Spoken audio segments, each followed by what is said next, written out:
Mganga, kama nilivyokuambia, huyu hapa ni mwanamke wangu, shona, na ana mimba hapo kama unavyoiona.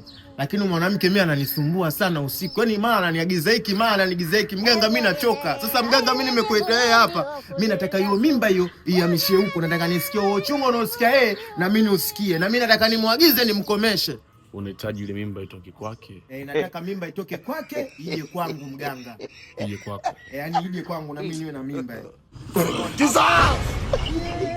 Jesus! Jesus! Mama wewe. Mganga, ulisema utakaa siku ngapi? Siku 3 Siku 3. Basi naomba mganga ukae siku 2. Au mrudishie mwenyewe mimba yake. Sasa kujisikia uchungu naomba ndivyo.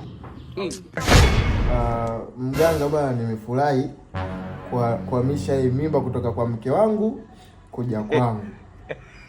Na tumekubaliana kwamba unakaa zako siku 2 kisha unairudisha mimba kwa mke wangu. Nataka nione huo uchungu ambao wao pia wanaosikia.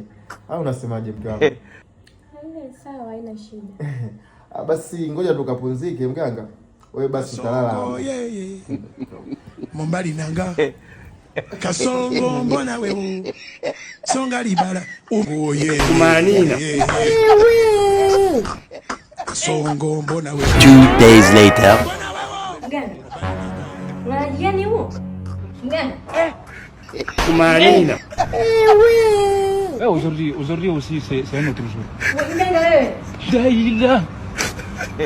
Mume wangu. Tena mke wangu. Wewe mganga, mume wangu, nimekuja hapa nimetoka zangu chuoni na mtoka mganga kalala hivi. Wewe. Emi tena? Mama wewe. Wewe mganga wewe. Wewe. Sasa amekufa au? Aemi.